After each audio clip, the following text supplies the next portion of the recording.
Welcome everyone. Boker Tov. We'll start off with Abracha. Baruch Ata Adonai Eloheinu Melech Haolam Asher Kitshanu b'mitzvotav v'tzivanu la'asok b'divrei Torah. So I have a compliment I want to pay all of you. So you notice that you are all women. You're all women, and that you're here to study Torah. And I'm privileged to work with all of you.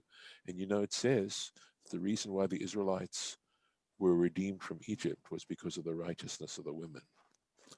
So just the fact that you have this commitment to try and study Torah in a time when a lot of people don't want to study Torah, aren't have any interest whatsoever. And I shouldn't compliment you so much, but I think it's significant. There isn't a single man here, right? Not a single one. So just interesting. If you want me to let me have it, you're welcome to. But I Were, think were it's there men in interesting. our Rashi class in St. Louis? Because I know it was predominantly women for sure. It was again. It was so interesting. I don't remember. I Harlan think maybe. no. He didn't come to the Rashi class, and there were men who came from time to time, and they were all sort of, I think, intimidated. In some ways, I think Shira Beth, in her article that I was referring to, um, makes a comment that defining your role as a man isn't as simple as it is in some ways for a woman. That a woman's role in some ways, biologically, etc., is far more defined than for a man, and it's more difficult. So, I'm not here to defend it. I'm not here to really, it's not, I just thought that was an interesting observation, which I had never thought of before. But isn't the man's role as biologically defined as not being able to have children, but being necessary for the providing of them? Yes, but once it happens, um, there's a way in which a woman is connected to her child in a way that a man is not connected. Right, but Having this child grow inside of you, and then beyond that, right, the relationship that takes place course, of afterwards. course, and that's her biological definition. Yes, And his exactly. excluding that would include other things such as providing and whatever, if you're, talking about this clear, sort of more old-fashioned delineation, but nonetheless, it also provides a biological need for him that's just to me as strict and simple. I'm not so It's sure. different. I don't know. I'm just throwing it out there, Yeah. And I'm Lauren. just saying, I know. And it's not to say that there aren't arguments against it, but I'm wondering to myself, frankly, I've wondered to myself, why are men intimidated to come to this class? And certainly back in St. Louis, it did happen from time to time, and eventually they just couldn't handle it. Now, the Talmud class didn't go that route. The Talmud class, there were men who stayed the whole way through, and in the Midrash class, there are men who participate in it and don't get intimidated. and And it it's could be a yeah, variety of motivations that may not all be of intimidation. course. I claim no expertise at this. I'm trying to But think of it's interesting for sure. it is. And the thing that I'll tell you also, that at least this is what experience has taught me, rightly or wrongly, is that women are responsible for the spiritual development of their children. The men may be responsible for their education, but remember, to educate someone, they have to want to be educated. If they don't want to be educated, you're going to have a hard time. And the truth is that when it seems to me that when mothers really understand this in general, and it has to happen early enough, obviously, there's a better likelihood. And of course, we're always talking about likelihoods. We're not talking about a simple one-to-one correspondence. But I think that statement that I started off with about the Israelite women being the reason why the Israelites were taken out of Egypt and saved and redeemed is similar, sort of all linked to that kind of idea. So, don't, a woman should never underestimate herself by any means. I am wondering also um, how much is, generational, and I don't mean each successive, but Yes, I think it's much harder for a man to find out what it is to be a man I think it in is. this Right, particular in this culture, right. and um, uh, I just think it's always hard to figure out what it is, Hmm. and that when it was no women and when it was always men, and you were putting yourself against other men, um, it was clearer. Yes. Um, the other thing, and this may not be related, but I remember in college reading about how teachers would call on men. I mean, they would always call on males and not Hmm. females, and it was notable. Then, when I'm teaching fourth grade in Hebrew school, I found, so I'm very conscious of it. I found myself doing it. Hmm. And I realized it was because the girls were paying attention. But if I didn't call on the boys, they wouldn't. Yes, that's very interesting. Well, Yeah. I think that because women's roles have been changing since the feminist movement, Yes. that's one reason why there's some more nebulousness in a man's understanding of their role. But I also think for the same reason there's more confusion among women about what kind of role they could or should have, and because the changes affect both genders, I think, equally. No question about it. But When you so say differently, and it's yes, lopsided. Differently, I agree. And so for right, women, differently, but No, you're used to, as a woman, you're used to maybe not knowing. And once you are empowered to ask, particularly in a respectful religious setting, um, like this, um, you know, Lisa, as a beginner, is, willing to say, I'm a beginner. But, most 50-year-old men aren't willing to say, I'm a rank beginner. mm, mm, So, but if you put that in historical context, women have known their place for a very, very long time. And yes, so now there's a little bit of choice, and it's a little bit confusing. And men have not been any confused much shorter time than women. So they're all. It's a modern time. Things are changing in terms of gender restrictions in a lot of ways, and everybody will have to find their way. And yes, there's different struggles, but yes. I don't think but I think that they're parallel struggles. I don't think that men struggle so much and women are just fine because they've gotten used to the changes. I don't see it that way. I don't think Shira Beth is trying to argue that at all. In Your best fact, friend she here, she that. she she is Oh, from her article. What she says quite explicitly that in some ways there is now a critique of traditional roles that women used to take pride in.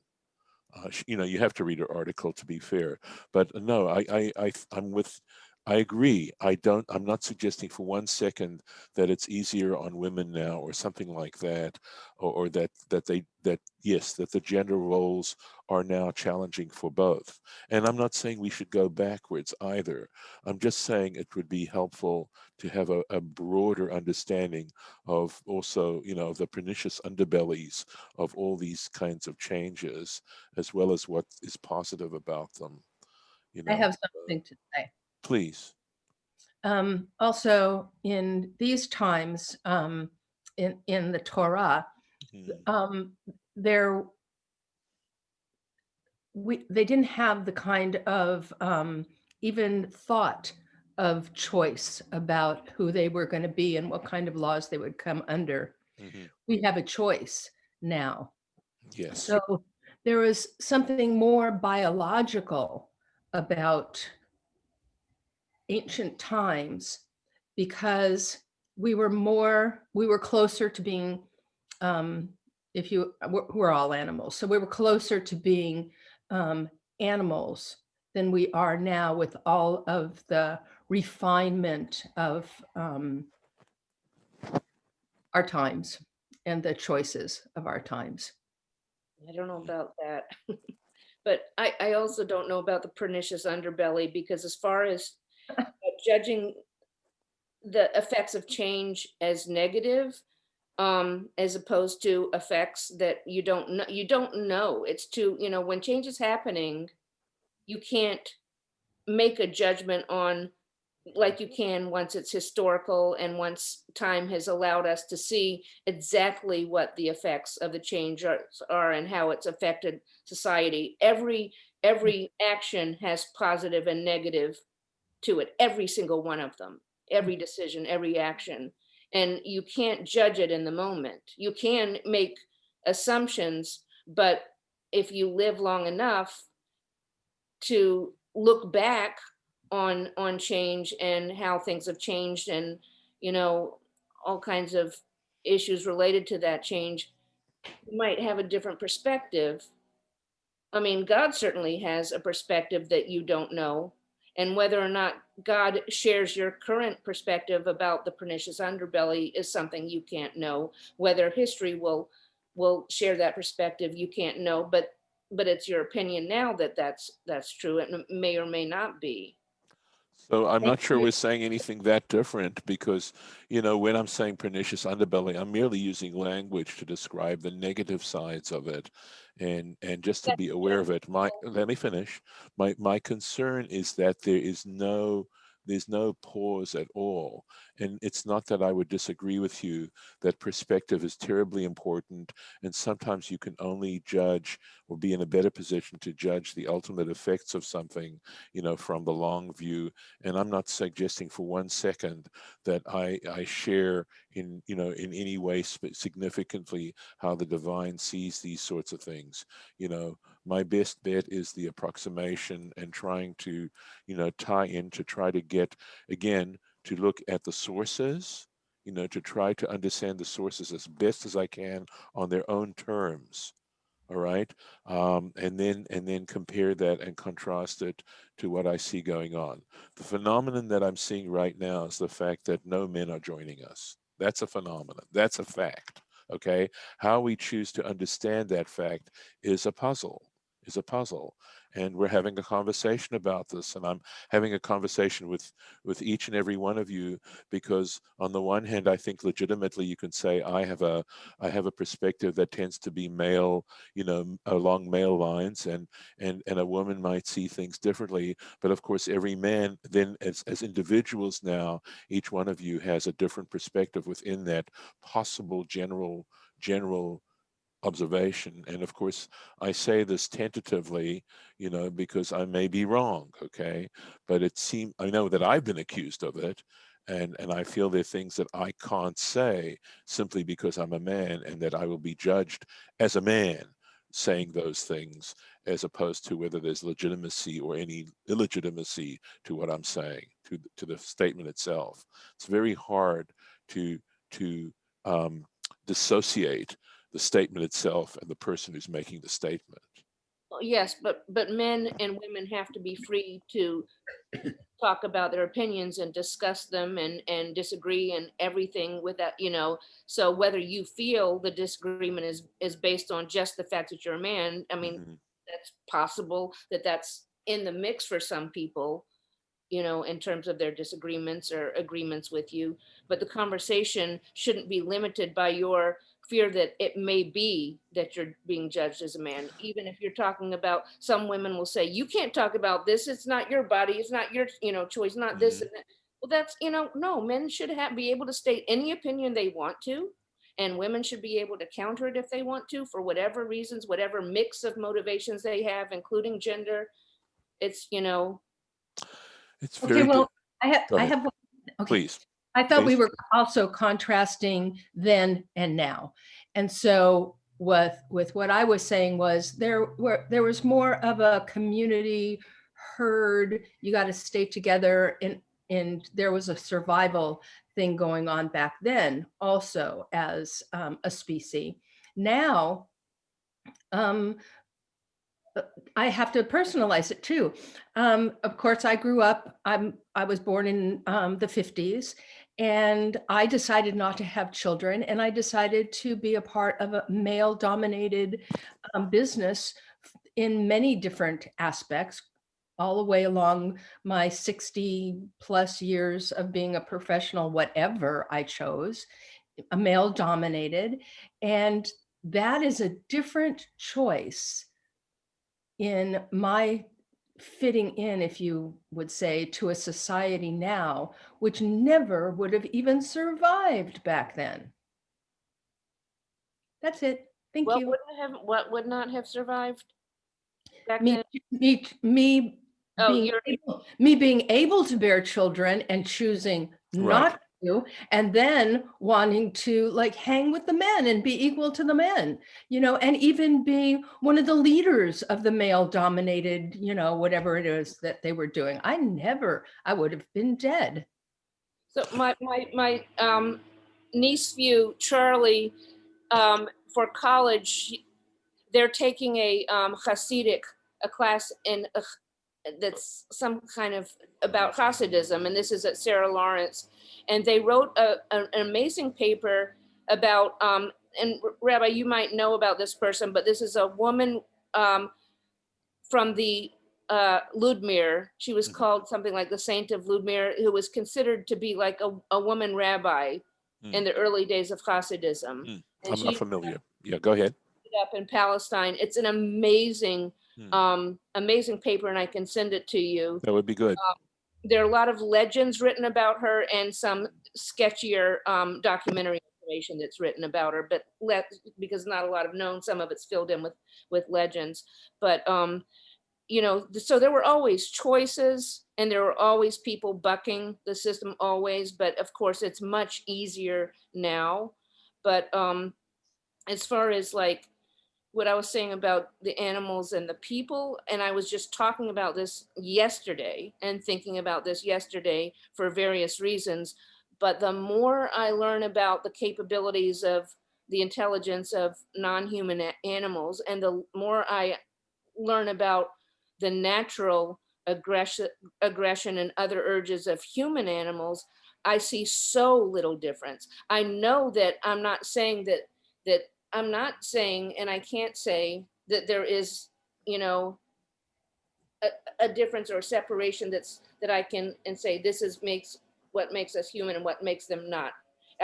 I'm not saying that it doesn't exist. I'm saying I can't see it at this point, and I keep delving into this, and it's getting tougher for me to do it. But the fact that we have religion and the fact that we have God right now is the only difference that I see. Not our ability to think, our ability to create, our Right. ability to, you know, make tools and be resourceful or learn vocabulary, none of that, I agree. you know, and not our aggression, you I know. agree. I agree 100%. I agree. I think that religion actually is something that can make us human. Listen, this has been a great discussion. It's now about 10 to 8. I do want to do a little bit of, not to say that this hasn't been a discussion about Torah in its own way, but let me legitimize my role here, at least in the sense of doing a little bit of Torah and Rashi. So, but thank you. I'm sorry to cut this off, actually. I think it's a great discussion, and I appreciate it very much. Okay, thank you. Is that okay with everyone, I hope? All right. I guess I just have to do it, right? Okay.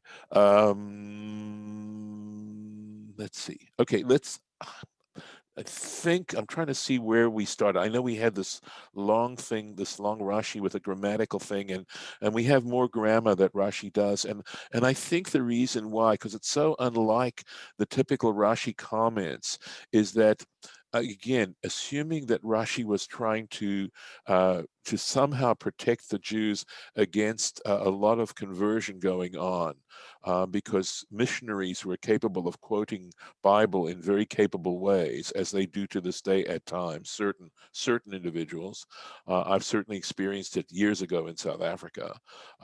He wanted people to understand, even people who weren't educated or didn't have a yeshiva, that is a higher education Jewishly, to be able to defend themselves and not be converted out of Judaism.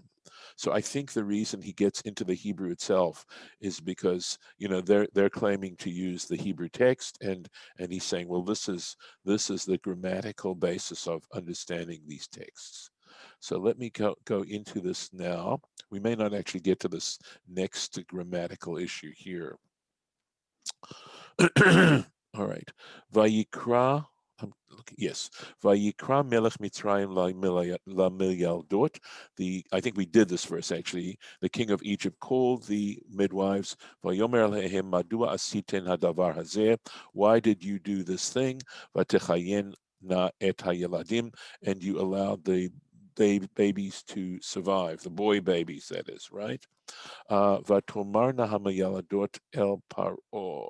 I'm sorry. Let's see. Did we do 17? Did we do the Rashi on 17? Yeah, I think that we're on the second parsha, which you kind of just like, as I said, read that one non-Rashi Yes. verse. So I think that the Right. second parsha is kind of what we're doing now. Okay. Okay. All right. Let me find the. Oops. Went too far. Okay. Here we are. All right. So we're on to 18 now, and this is it. Here we go. There's no 18. All right. Go to 19. Vatomarna hamiyaldot. And the midwives said, El Paro, to Pharaoh, Ki lo chanashim hamitzriot ha'ivriot. The the Hebrew women are not like the Egyptian women. Ki chayot hena, for they are, and Lauren, you're going to like this, they are animals. Chayot, right? Or they are lively. They are lively. Or there's going to be a very interesting Rashi on this. But so here it goes. Beterem tavor, before comes alehem, to them, hamialdot, the midwives, vayaladu, they already give birth. They have given birth by the time we arrive. There's nothing, you asked us to do this when they're on the birth stool, can't do it. They've already given birth. Now, whether this is true or it isn't, I think the assumption is that this is the truth. Although it did say above, they allowed them to live, but that still could be true. This excuse could still be true. Ki chayot hena. There we go. Bekiot kemiyaldot. They are experts like midwives.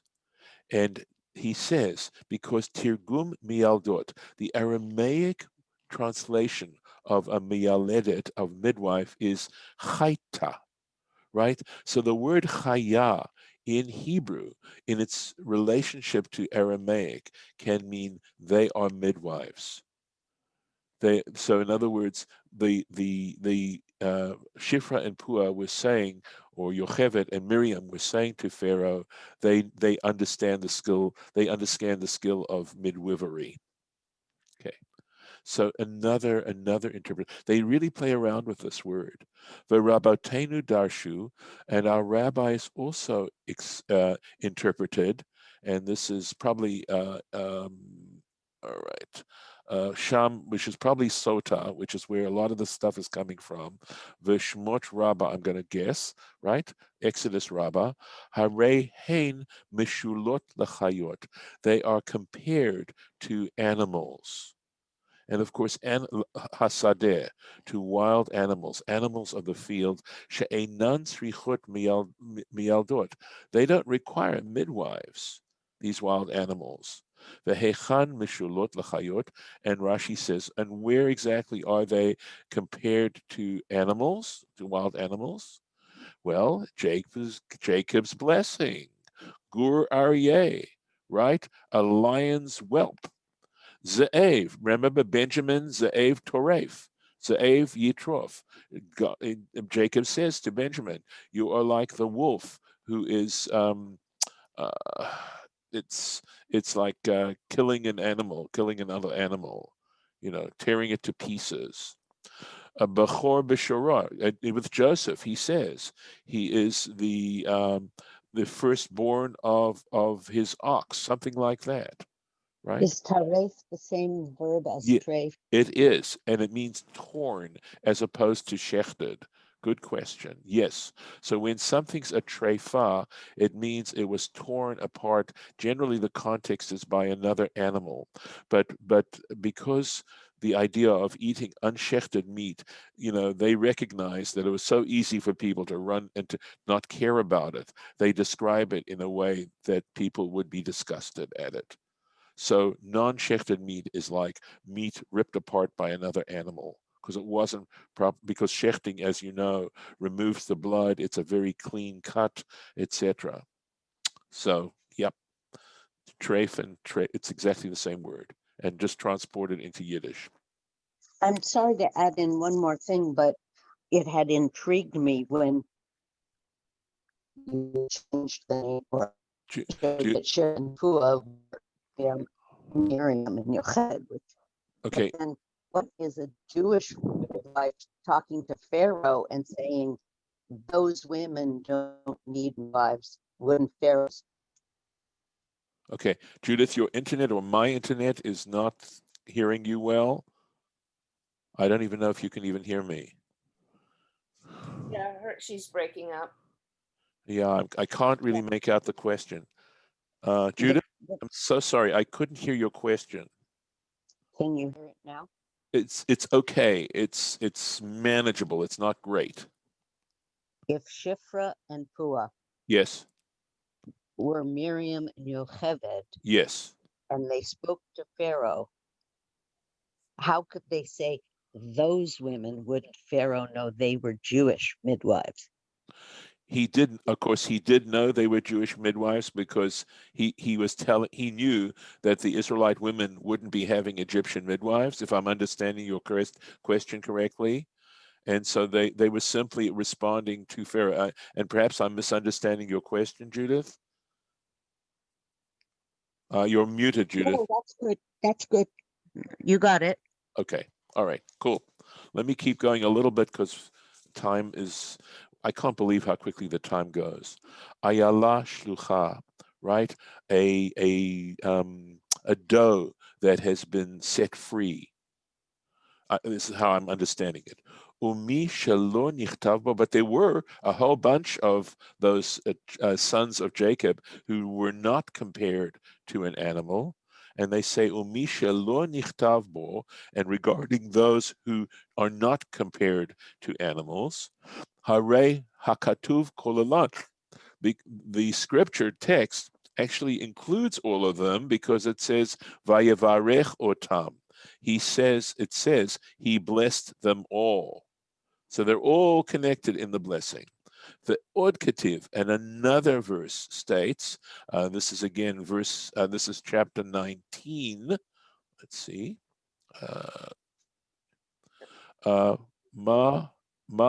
So it's not in Genesis, okay? But ma imcha leviyah, as your mother was a lioness. I'm sorry, I was trying to spell that there and it didn't come out right. So, okay. Yeah. Or lavi, or if it's imcha lavi, or because, or else it's your nation is a lion. Perhaps it's better. Although am would be with an Here ayin. it says mother. Yeah, it has to be, because amcha would be with an ayin and not with an aleph. Right. So regardless, that we are. So I thought that was sort of interesting, Lauren, given the comment you were making at the end of our discussion this morning.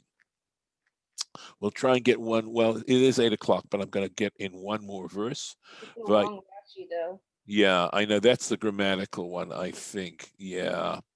All right. Yeah. Yeah. He discusses vayetev, right? The form of this word. Vayetev Elohim lameyaldot, and God did good to the midwives. That is, of course, Shiphra and Puah, because they were willing to, forgive me, this is a common phrase these days, they were willing to speak to power. Okay, Vayariv ha'am, and the people multiplied, Vayatzmu ma'od, and they became mighty. All right, so let me keep going just a little bit more. Vayhi kiyaru hamiyaladot et Elohim. It's so interesting, and it was that because the midwives feared God. In other words, they feared God as opposed to Pharaoh. Exactly. Vayas lahem batim. He made for them, that is, God made for them houses. And by houses, Rashi explains, he means dynasties. Because Aharon, of course, became the Kohen Gadol, and from his family were the priests. And Moses, in a sense, was king. He was, in a sense, a king. We'd have to look at the Rashi itself to see where that goes, because of course kings ultimately came from Judah, from the tribe of Judah. So, but that, if you think about how Moses functioned, at least he himself, he did. So, but there were other dynasties, and I think Rashi does explain that after he goes into the grammatical point about this. He talks about the fact that this is a two-letter root, and when it's in the causal, there's some Hebrew grammar here. Say that again. I'm sorry. Talking about. Vayetev. Okay, so you're back at the end. Just discussing that briefly, yes. Let me stop here because we are out of time, and let me wish you all a Shabbat Shalom, and I'm going to stop the recording. Where am I? Okay, let's see what I can do to do that. Okay, here we go. Still on. Okay, I'm looking. Huh, that's funny. Okay, let me do this. Okay, stop. I'm going to stop the share, and then I'm going to stop the recording. And thank those who joined us.